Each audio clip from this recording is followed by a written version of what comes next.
Me and the sous chef here today, appling it up.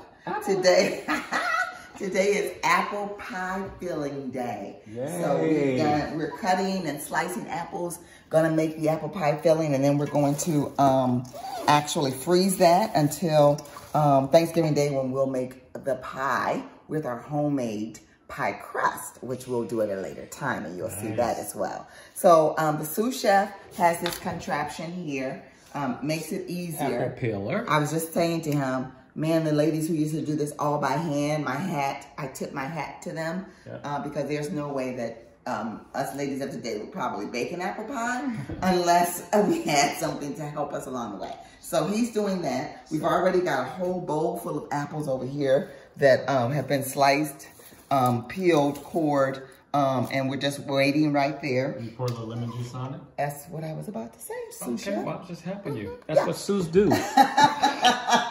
So as we go, we're pouring a little bit of apple juice on them to help. No, lemon juice. Oh, what did I say? Apple juice. See, you got me off my game by talking. You know, hey. Sous chefs aren't supposed to talk, they're supposed to work. Oops. So. I quit. Sue that. Stand for this. I don't get paid enough. So we can keep them from browning. That's what I'm trying to say. So we'll come back once we, we want to watch him do his thing, because he wants to get on camera. So watch him, please. 2 seconds of fame. He doesn't get enough attention. So go ahead, slowly turn the apple peeler. It actually peels the apple and cores the apple at the same time. And slices the apple as well. Yeah. So it's very nice. And then what I do is I just grab it, and then see, it keeps this a little bit of the skin on there. I just pull that off because I don't want that. And then I'll take my little trusty dusty knife, cut it in half, and just put it in there. And then I'll take some of my lemon concentrated juice. Take about a cap full of that, and pour that over the apples. And then just take my hands and just keep turning them in that juice. We don't want to use a lot of juice, so I want to keep turning them so that they can get coated. But that's it. We'll come back. Bye, y'all. Hi.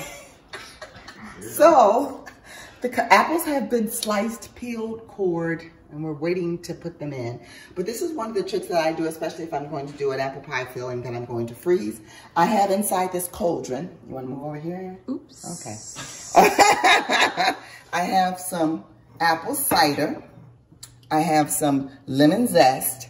I have some vanilla bean paste. I have some cinnamon, and I have some nutmeg, along with brown sugar that I am simmering over the stove. I'm going to add to this some butter and some cornstarch to thicken it. And once this gets to a thickened state, then I'm going to add the apples. The reason I'm doing it this way is because I want to freeze it, but I don't want the apples to lose a lot of their bite. I don't want this to turn into apple sauce. So I just want to thicken the sauce a little bit, and I want to put the apples in there, and then I'll let that cool down. I'm not going to let it cook that long after the apples get in there, because then the apples will start to soften. But then after I put them in there, I'll turn off the heat, let that whole mixture cool down, and then freeze it. And then, like I said, on Thanksgiving Day, we'll put together the apple pie. So I just wanted to let you know, that's one of my little things I do. Yum, yum, apple pie.